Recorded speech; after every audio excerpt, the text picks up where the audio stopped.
This conference will now be recorded. Thank you, Jessica. My name is Daniel Mazzola. Very, very happy to be here today for today's class, Staying Financial Fit in the Current Climate. So obviously with everything that's going on, it's very difficult for some people financially. So I'm going to go over some ideas and some tips for people. We're going to talk about the stimulus payment just to make sure that you're in good shape. And if you have any questions, here is my contact information. Again, my name is Daniel Mazzola. I'm a CPA based in Massapequa. Here's my telephone number, my website, and my email address. So if you have any questions, if I go over something a little fast today, please reach out to me. I'll be happy to respond as best I can. Okay, so let's begin. One of the first things you should be aware of is they have extended the filing date to submit your taxes. Taxpayers now have until July the 15th to file returns and pay 2019 income taxes.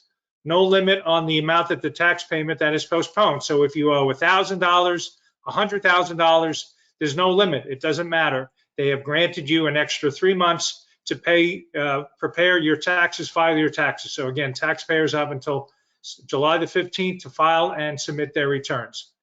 For those making estimated payments, the first quarter estimated tax payment is also deferred until July the 15th. So some people make estimated payments if they have Schedule C income. Those first quarter estimate payments normally due on April 15th. That has been extended to July the 15th. There's no need to file an extension. Normally, if you are preparing taxes, filing taxes, and you need an extension, you have to file a special form. There's no need to do that. The extension is automatic. Again, no need to file an extension, a special form. IRS is not charging any penalties or interest. You do want to file now, however, if you are due a refund. So if you have gotten refunds in the past, if you're expecting a refund, there's no reason to delay. You want to file now. You want to make sure that you get your refund now rather than in 3 months from now. All right. So if you owe money, you should be delaying until July the 15th. But if you expect a refund, if you've gotten refunds in the past, you want to file now. You want to get that refund as soon as you can. All right. So let's talk about the stimulus checks. Stimulus checks are direct payments to individuals, $1,200 for single filers, $2,400 for married couple filing jointly. So you have to be a married couple filing jointly. That's the filing status. If you're a married couple filing separately, you will not get $2,400. You get $500 for each child under the age of 17. That's very important. We're going to talk about that more in a little bit. Again, an extra $500 for each child under 17. These payments are not taxable. They're not taxable income, okay? Anyone claimed as a dependent by another file will not receive a payment. So high school, college students, ailing parents, if they live with you, if you can claim them as dependents on your tax return, they will not get $500. The $500, the extra $500 is only for dependents under the age of 17. All right, so there's a lot of people out there who have high school age children, college students, ailing parents, parents that are living with them at home. They can claim them as the dependents. This group of people is not eligible for the $500. Okay, so very important to realize that. Stimulus checks are phased out for every $100 over adjusted gross income exceeding a threshold. We're going to get to that threshold in a moment. The payment is reduced by $500, okay? So as your income grows and grows and grows, the stimulus payment phases out. For every $100 over an adjusted gross income, the payment is reduced by $5.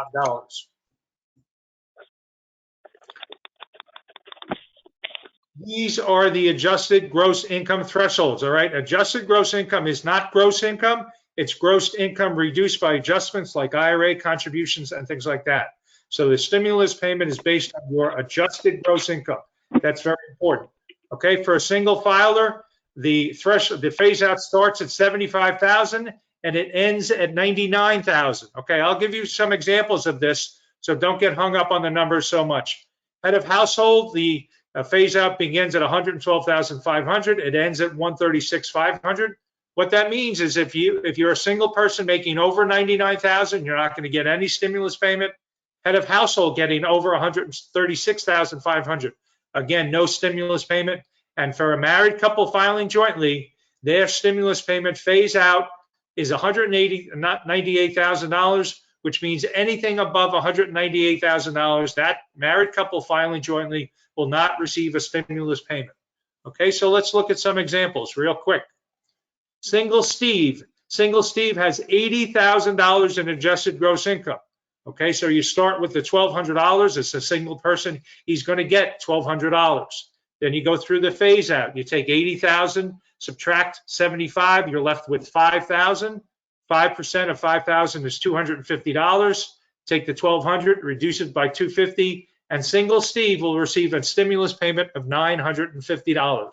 Okay, so all you want to do, it's very simple. You start off with the amount of the payment. In this case, again, single person, $1,200.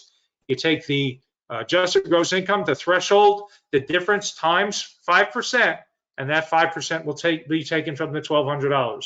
Again, very, very simple calculation, not too sophisticated, not too involved. For a married couple filing jointly, in this case, we have Steve and Sue, married couple filing jointly. They have a 10-year-old daughter, and they have adjusted gross income of $175,000. So we go right to the top, $1,200 for Steve, $1,200 for Sue, an extra $500 for their 10-year-old daughter. Means they get $2,900 in stimulus payments. Unfortunately, because their adjusted gross income is above the threshold, that stimulus payment is reduced. So all you do is you take your AGI of 175, subtract 150, the $25,000 is the difference, times 5% equals 1,250. So you take the 1,250 minus the number on top, and that's their stimulus payment. Again, they go from 2,900 to 1,650. Why? Because their adjusted gross income is above the threshold. Again, the best place to start is with the number on top, and then your adjusted gross income minus the threshold. Not a difficult computation. Just take it one step at a time. I can help you out with this if you need some help with the computations. Okay, so the payment is based on either your 2018 or 2019 return, whatever is the latest that you have filed, okay? You must have filed a 2018 or 19 return to get a payment. So if you haven't filed a tax return in a couple of years, you want to file the return. Again, you must file either 2018 or 2019. The IRS will first look at the 2019 return for filing status, adjusted gross income, and number of children. So if you file that 2019, that's the return that the IRS is going to look at for your filing status, your adjusted gross income, number of children. If you haven't filed a return for 2019 because the date was extended, the IRS will use the data on 2018, okay? So you have a choice of 18 or 19 if you haven't filed now. We're going to talk about which one you want to use in a moment. People who get Social Security typically do not file a Social Security number. They don't need to file, okay? So if you're just getting Social Security, if you're an older person just getting Social Security, normally you don't file the tax return. It's not necessary to file the tax return to get a stimulus payment. You'll automatically get that stimulus payment. It's going to go right into the bank account that you get your Social Security, okay? So people on Social Security, they made it very, very simple for them. They don't have to do anything. They'll get the stimulus payment transmitted, electronically deferred right into the bank account they're getting their Social Security. Okay, so you have to ask yourself a question. If you haven't filed for 2019, should I file? Okay, and if the result is better, then you want to file. So for example, I did a tax return about a month ago for a couple that recently had a child. They had a child at the beginning of 2019 in January. So we filed for their return for 2019. Why? Because they're going to get an extra $500. They have a baby now, so it makes sense for them to file their 2019 return, get that extra $500 because they had an extra dependent. If the result is not better, however, you want to delay. So let's say, for example, you took a new job in 2019. Your income is much, much higher than it was in 2018, high enough to put you over the threshold. Therefore, if you haven't filed a return yet, you want to delay. You don't want to file a 19 return. Why? Because that'll exempt you. or that'll put you over the threshold. So you want to hold off as late as you can. In this case would be July. And then that way the IRS will look at your 18 return and you'll get the stimulus check, all right? So if you haven't filed a tax return for 19, you want to put a little thought, should I file or not? If it's going to result in a better, a higher amount, then file the return. If not, then you can wait until July 15th. When will I receive my stimulus payment? Okay. Some people have already received their tax runs. If you've already received a tax refund in the past, whether it's for 18 or 19, via direct deposit, you should see your stimulus payment in mid-April, okay? As IRS already has the banking information. That's very important. If you've already filed an 18 or 19 return, you get a refund, and the refund is sent to you via direct deposit, then you should be getting a stimulus payment anytime within the next few weeks. Why? Because the bank already has your information. Okay, so that's very important. If the IRS has your direct deposit information, then you will get a stimulus payment much, much faster than if you don't. Okay, this is very important. All right, taxpayers who have not received refunds via direct deposit, who have filed but owed money, or have not filed, will have to wait for tangible checks. Okay, so this is very important. So let's say in the past you have filed for a tax return and you have gotten that return via a check, a physical check, a tangible check, rather than direct deposit. You're going to have to wait a few months to get your stimulus payment, okay? Or maybe you filed in the past and you owed money and the IRS doesn't have your bank information. Again, in that case, you're going to have to wait for a physical check. Physical checks will not be issued until the earliest April 20th. And I can say the earliest because it'll probably be much later than that. So if you're in this situation, what you want to do is you want to go to IRS as a special web portal for people in this situation, for people to enter their bank account information. You want to go to irs.gov/coronavirus, and there's a way you want to navigate that website. There's a way to enter your bank information. Okay, so I've gotten a lot of calls from people the last few weeks. What if the IRS doesn't have my bank information? In the past, I've gotten returns a regular check, or I've owed money, or I haven't filed at all. I haven't filed for whatever reason. You haven't filed a return.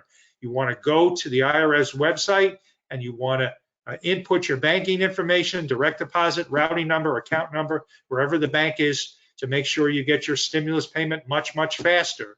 It's going to come much faster if they have your direct deposit information than if you get if they don't, and you're going to have to wait for a physical check. All right, so we talked about the stimulus payments. Let's talk about some of the other provisions of the CARES Act, which is designed to help people get through this crisis. Okay, so if you're somebody who has to take a required minimum distribution from your IRA, you can skip that required minimum distribution for the year 2020 without a penalty. Okay, so what happens is if you're over 72, it used to be 70 and a half. They pushed it back a couple years just for this year, starting this year. You normally have to take a required minimum distribution from your IRA or a 401k or a 403b. That has been suspended for 2020. No reason for you to take the RMD. If you have to take it because you need that money to live on, so be it. But if you don't have to take it, if you have other sources of income, you want to delay that. You want to skip it this year. There's a lot of negative tax consequences from taking RMDs. If you don't have to take it, don't take it. All right, take the money from somewhere else. All right, penalty-free withdrawals. Normally, in the past, if you take out money from an IRA before the age of 59 and a half, you're going to have to pay a 10% penalty, and you're also going to have to pay taxes on the money that you take out. This year, because of the situation, the 10% penalty has been waived. You no longer have to pay a 10% penalty on money that you take out of an IRA account before the age of 59 and a half. The funds that you do take out can be repaid over 3 years. Okay, and that way, if you do pay the money back, you have to pay the tax liability. The funds withdrawn can be repaid over 3 years. So if that's the case and you're repaying it over 3 years, there's no tax ramifications.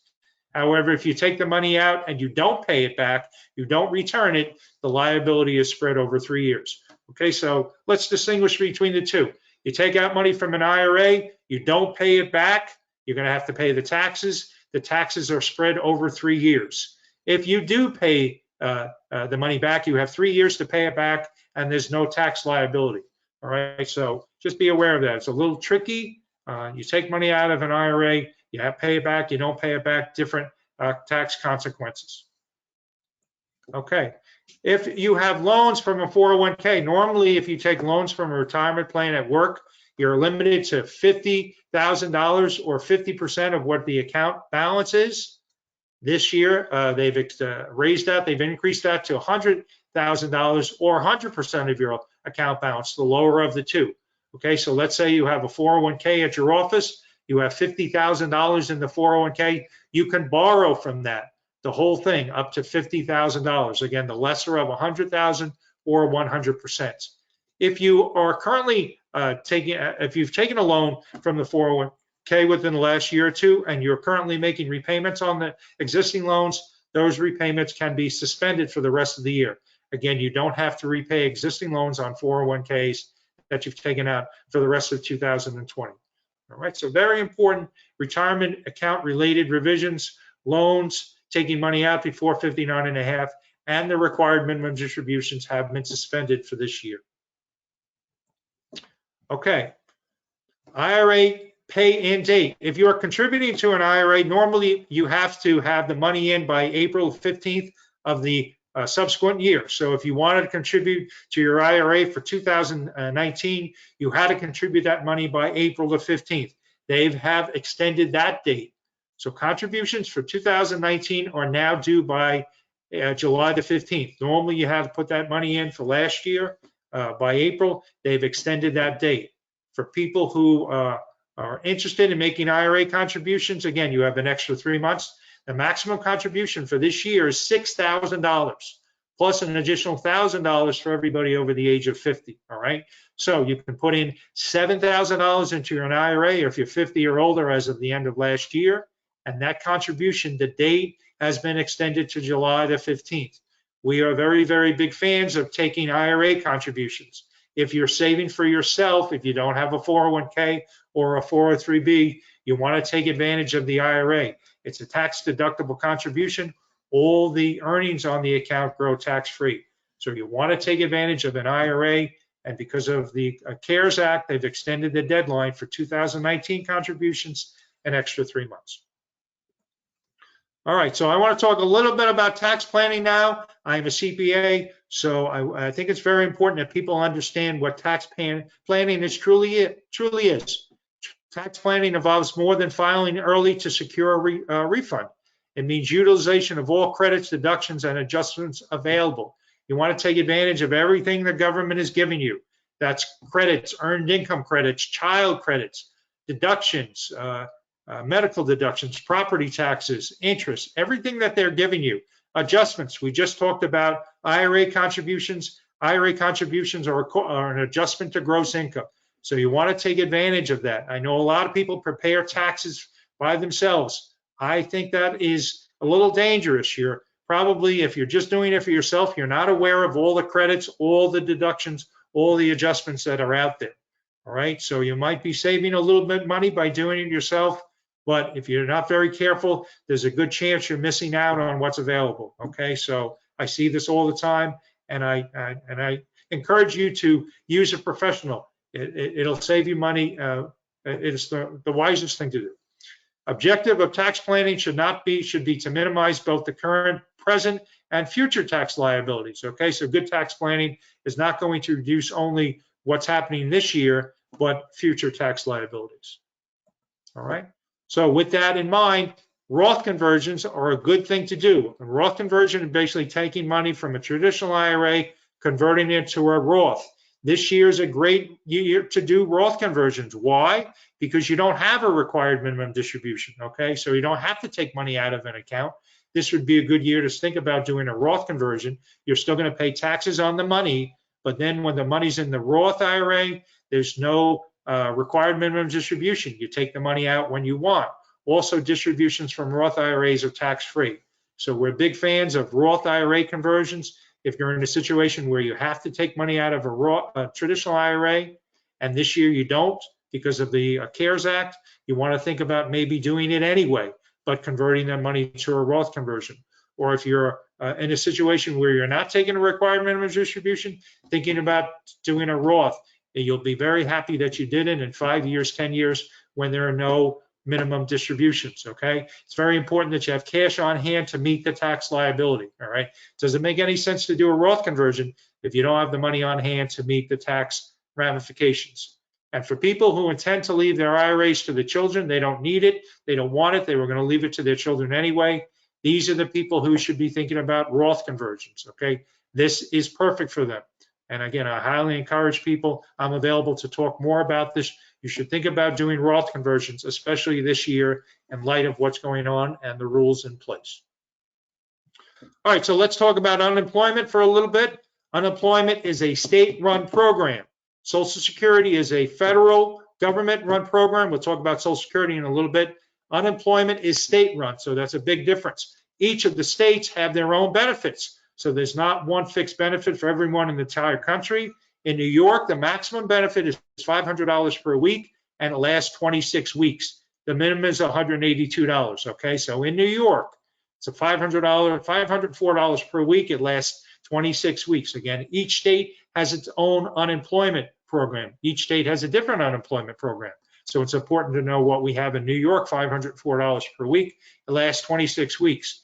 The CARES Act, the new act that's been put into place, raises that amount by $600 per week and extends it by 13 weeks.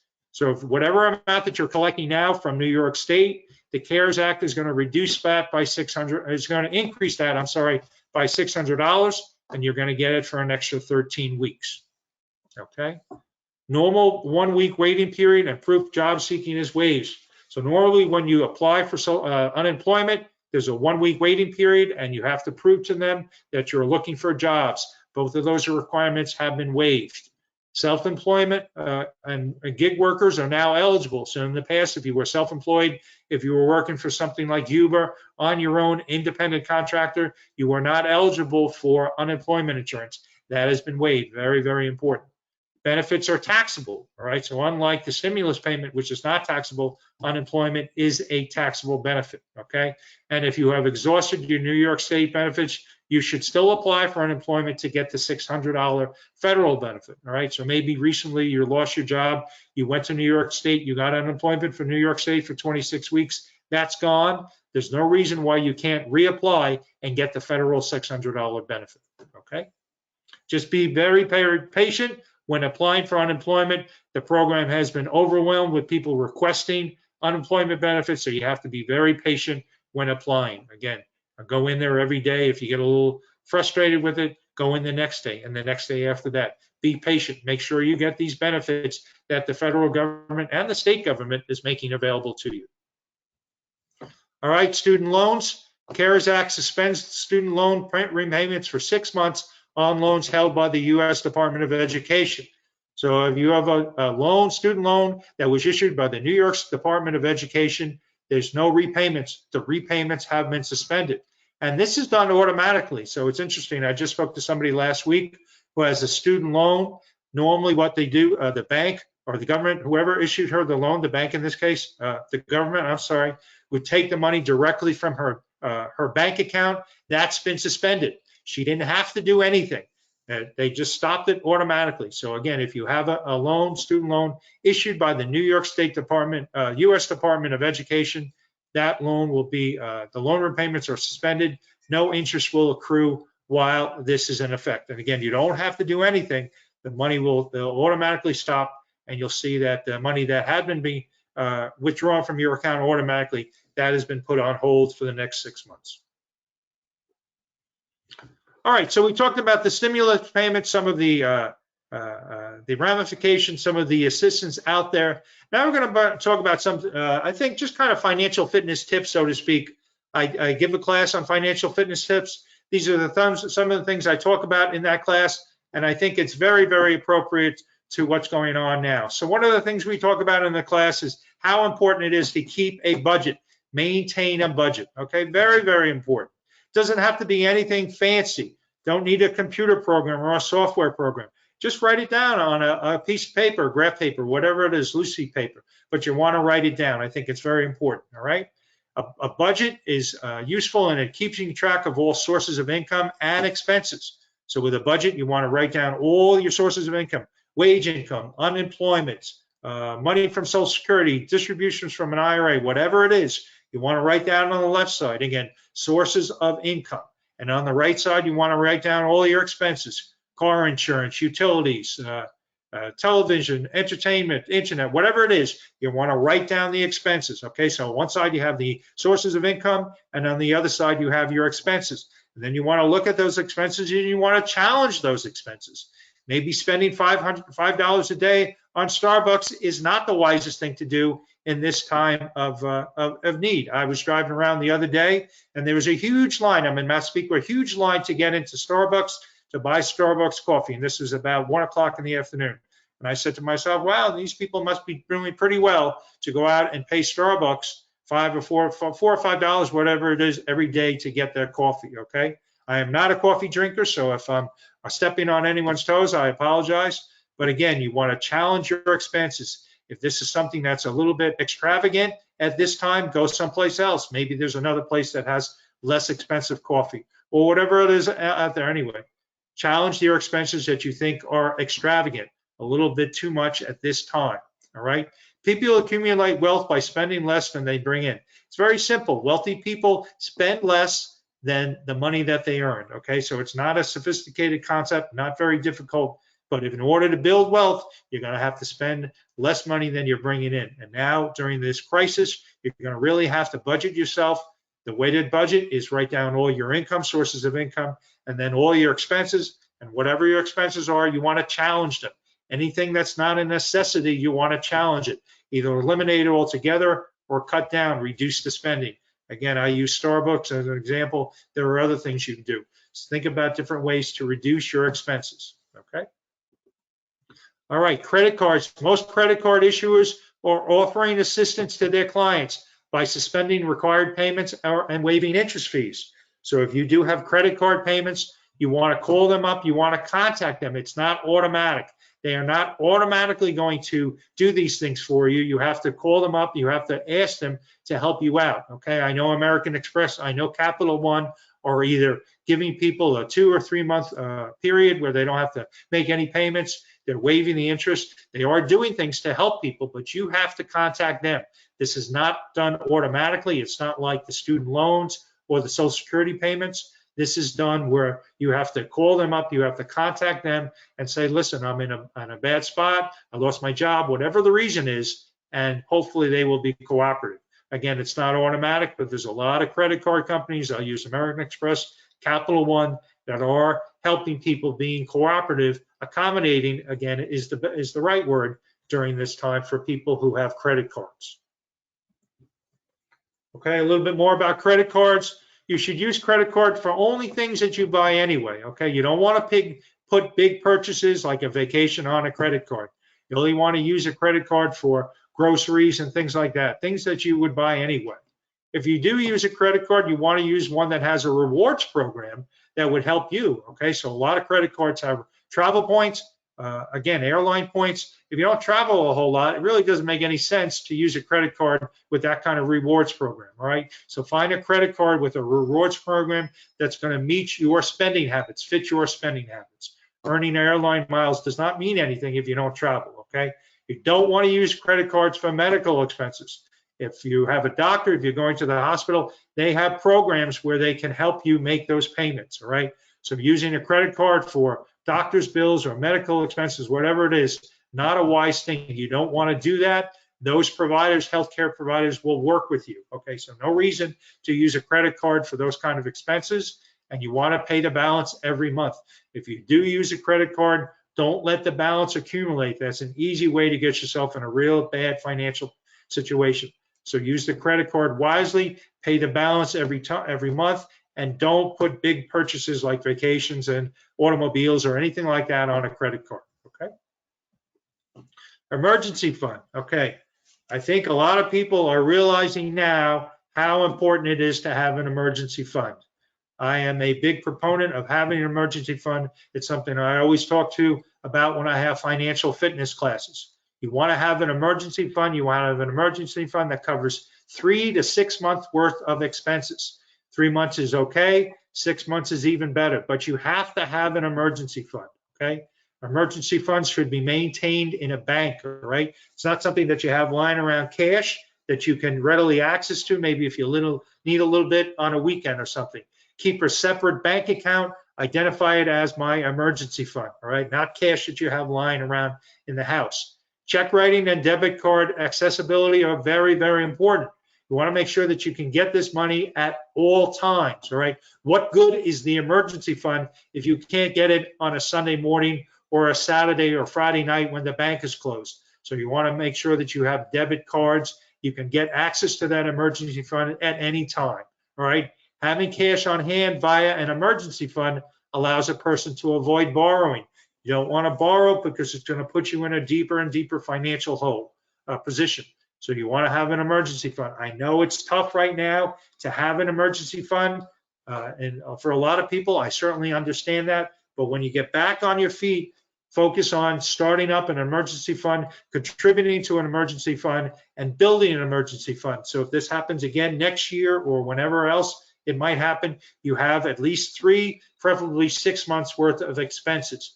Again, I can't stress this enough. If there's anything that you get from my class today, it would be the importance of starting, building an emergency fund. Okay, I think that's very, very important. That's how I live my life, having an emergency fund. So I understand there's a lot of people out there who are going through a tough time financially. That's fine. When you get back on your feet, start preparing, start building an emergency fund.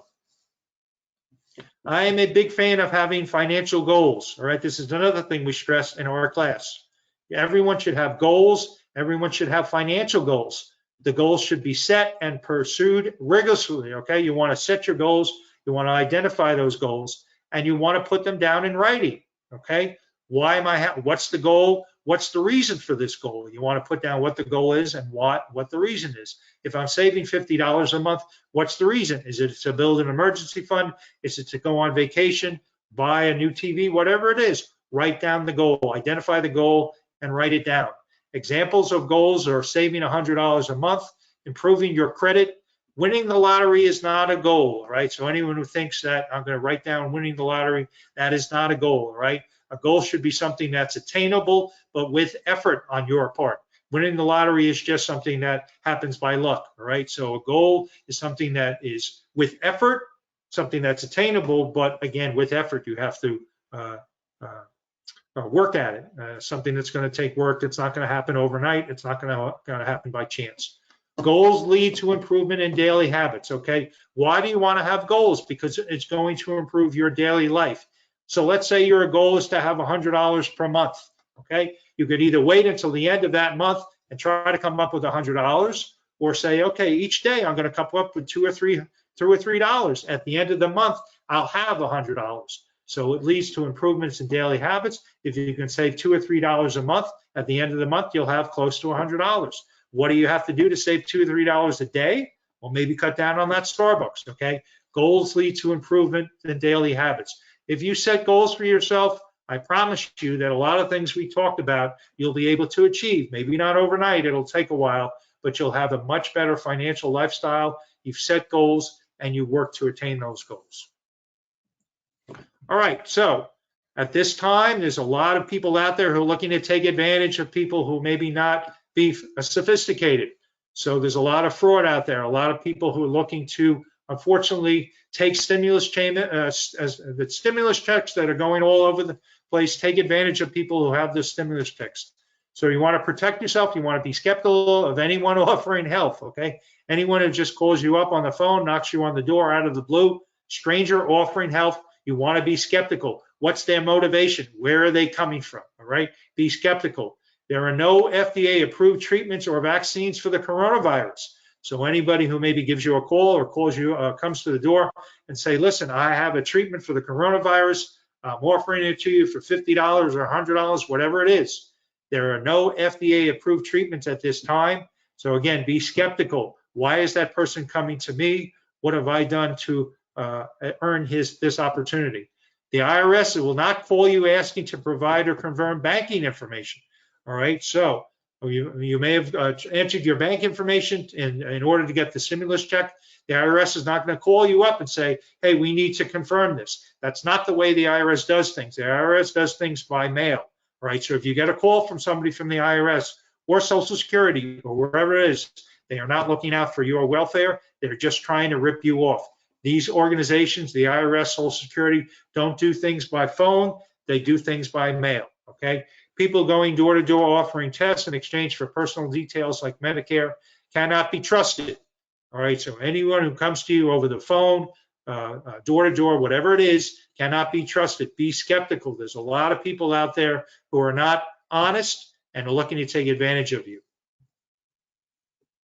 Sorry about that. Okay, so let's talk about your investments at this time. People who have investments, it's been a very, very rough time. One of the things you can do now, I think would be a good thing, is something called rebalancing. And what rebalancing means is that when you start investing, you should have target weightings. So let's say you start an account, a brokerage account, an IRA, 401k, whatever it is. You want to say, okay, I could put some money in the stock market and put some money in bonds or cash or something like that. The money that's held in stocks is going to grow for you over long periods of time. I stress that, long periods of time. But during intervals like we have today, or this during the last few months, you're going to see those stocks go down. So somebody with an 80%, 20%, say, stock weighting, they're probably down. Their stock weighting is not 80%. Maybe it's 70% or 60% or 50%, okay? Your stock market, your weighting has gone down. It's drifted from the target. So now what you want to do, the smart investor, is rebalancing. What that means is he's taking from the bonds or the cash and he's getting back to where his target is. Very, very difficult to do, but if you can do this, you will be a successful investor. The successful investor is the one who is buying low and selling high. The successful investor is the one who's going against the grain, who's saying, you know what, I know what's best for me. I have a long-term period. I'm not going to worry about the short term, what's happening now. I'm going to rebalance. I'm going to buy stocks now when they're low, and I'm going to get back to my target weighting. If you do this, believe me, you will be happy. Maybe not in a year, maybe not in 6 months, but down the road when things recover, you're going to be happy that you rebalanced at this time. Rebalancing when things are going poorly in the stock market forces an investor to buy low and sell high, and that's always what you want to be doing. Buy low, sell high. All right, we're almost finished. A couple more slides. Noise is anything that distracts you from rational thinking and long-term goals. Okay, so a lot of people are watching the news these days. I know my parents watch the news a good 6 or 7 hours a day, and I try to discourage them that. It's very discouraging. The news people are oriented to give you bad advice, to give you bad news. That they know that piques your attention. If the news people are saying everything's great, nobody's going to watch the news. So they want to tell you how bad things are going. I know it's a rough time out there, but try not to watch the news too much. If it bleeds, it leads. It's just going to depress you. It's just going to bring you down more than it is now. If you're watching the CNBC, the stock market reports, a lot of those experts out there, pundits, they want to make a name for themselves. So a lot of them are making wild exaggerations, wild predictions. They don't care whether or not it comes to fruition.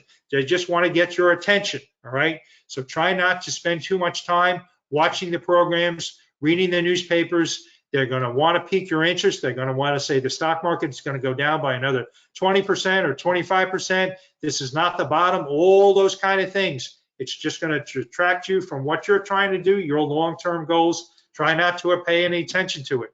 Those people who check their brokerage accounts online on a regular basis, you have to reduce that. You have to eliminate it altogether. You don't want to get into that habit. You're going to see your accounts go down, and it's going to make you feel even worse. So try to get away from the habit of looking at your account. I tell my clients, don't look at their accounts. Don't even read their brokerage statements, all right? A lot of people get the March brokerage statements, and they were awful. There's no rule out there in investing that says you have to look at your brokerage statements. So just throw it out, no reason that you have to look at it. So get away from watching too much of the news, especially the news programs that concentrate on the stock market. Don't look at your brokerage statements online and throw away those statements. Again, there's no rule that says you have to look at your brokerage statements each month. Just put it in the trash. All right, so I want to finish up by talking about Social Security. Social Security offices are now closed, and they're closed for the foreseeable future. So if you're a person who was planning on claiming Social Security, going down to the office, you're going to be out of luck.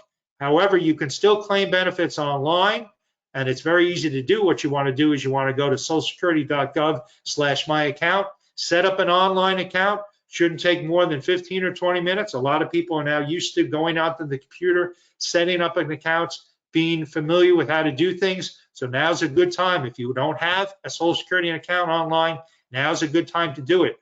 Why? Because a couple of reasons. Number one, you're going to be able to claim your benefits online. So if you're due for Social Security in the next month or two, you won't be able to go down to the local office, but you will be able to claim benefits online by setting up an account. And I always tell people it's a good thing to do for retirement planning, also to make sure the numbers are accurate. Okay, so you want to have an online account. It's not that difficult to set up. And finally, I will close my presentation again on Social Security. I know there's a lot of people out there that are in dire financial straits, thinking about taking their Social Security early if they haven't already done so. Try to avoid this as best they can. You're going to regret that later in life. If you live a long life, 85, 80, whatever it is, people are living longer lives these days, then you're going to want to have that extra Social Security. It's going to be much more important to you at that age than it is now. Again, if you need Social Security, I understand. Well, that's something completely different. But if you have other sources of income, try not to take the Social Security. Each year you delay Social Security after age 62. You can claim it as early as 62, but each year you wait until age 66. It goes up by 5 or 6%. Okay, 5 or 6% each year until 66. After 66, it goes up 8%, right? So you've waited until 66 to claim Social Security. You wait another year, 67, it's now an extra 8%. 68, another 16%. If you can wait until age 70, you're getting almost an extra third. All right, so we try to tell people wait to collect Social Security as long as you can. If you have to take it, I understand. But if there are other sources of income, money in the bank, IRAs, whatever it is, try to delay the Social Security. You'll be very, very grateful that you've done so.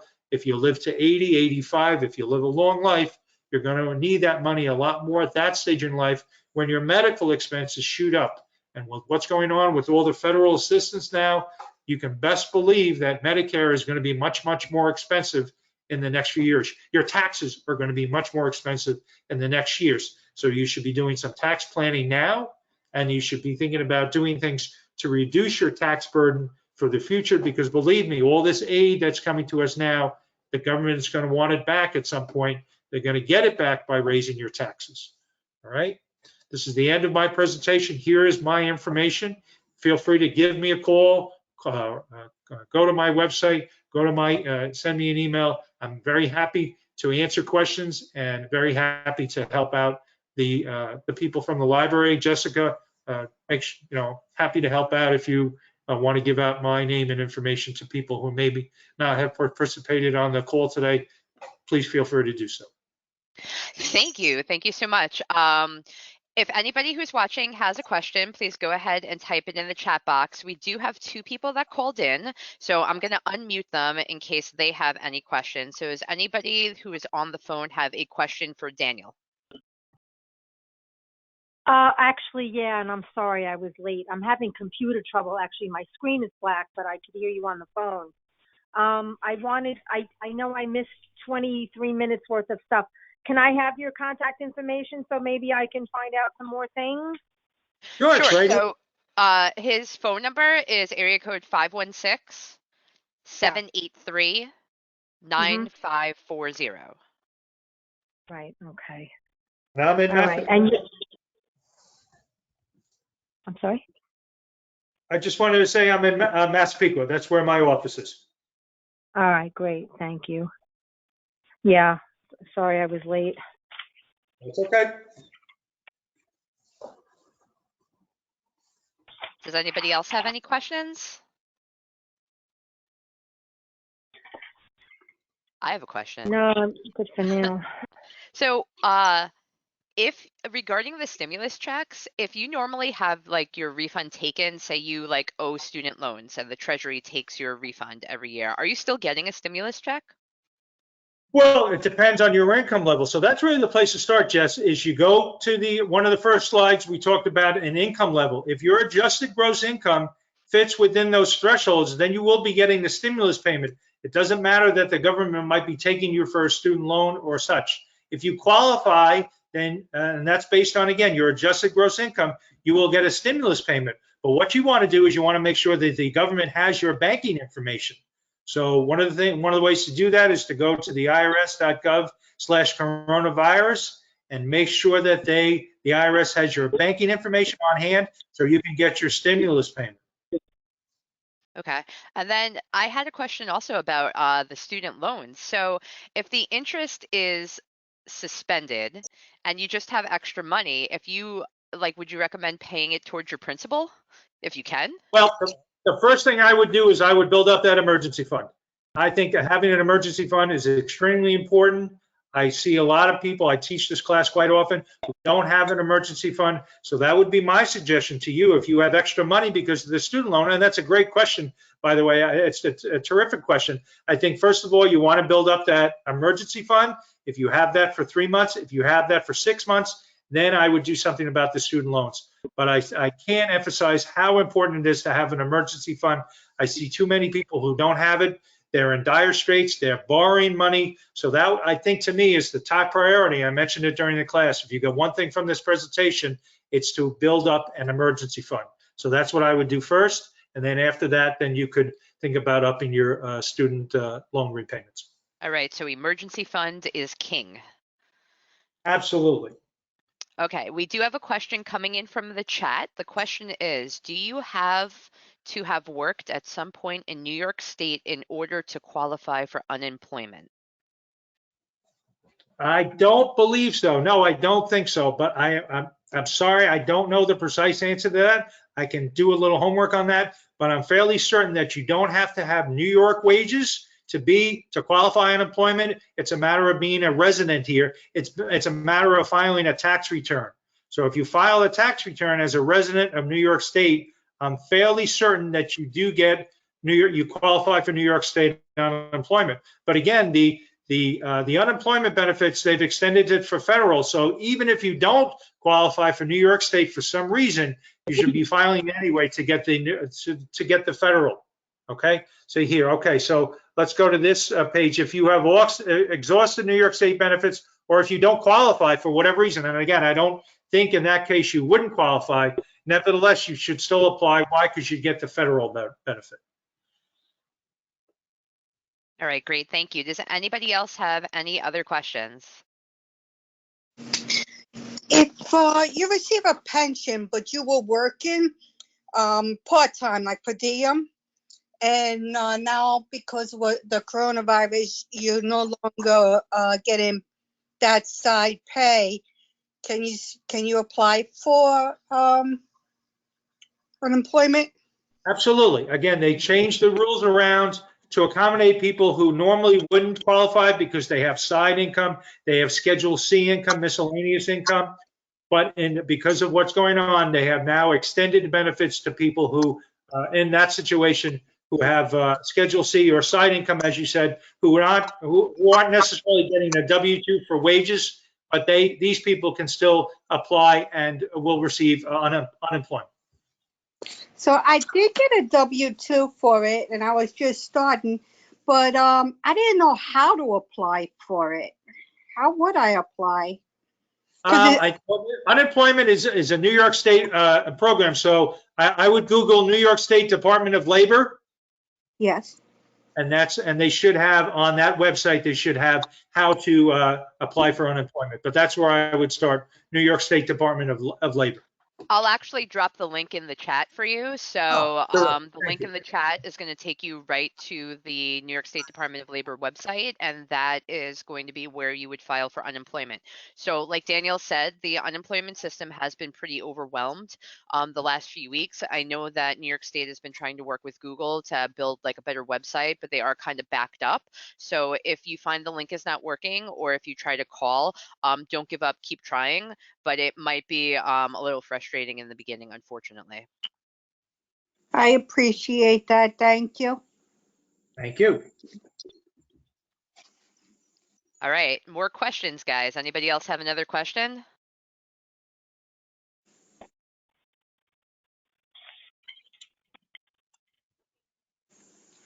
All right, I'm gonna have to say that I was very inspired, Daniel. I am the worst with my budget, but you know what? I'm like stuck at home and I might as well give it another go.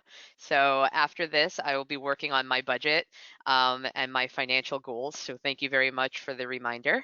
I appreciate that. I think having goals is very, very important. And with the budget, really just write down all the expenses, even the little stuff you say, well, why is this important? But the whole idea of having a budget is to challenge the expenses. If you're not writing down your daily expenses, $3 for this, $5 for that, then it really doesn't make any sense. What you want to do is you want to eliminate what's unnecessary.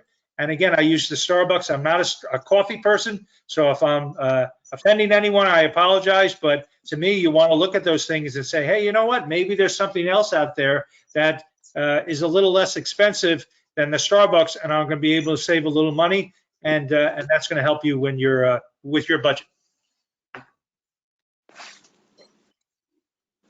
All right, everybody, I want to thank you for coming today, and I want to thank you, Daniel, for this presentation. Once again, if anybody has any feedback, good, bad, or otherwise, or any program suggestions, please email them over to communityengagement@pmlib.org, which is right in the chat box. Or if you're calling, you can call the library because we are checking our messages, and the message will get to me if you leave one. So thank you, everybody, for coming, and we hope to see you guys all soon.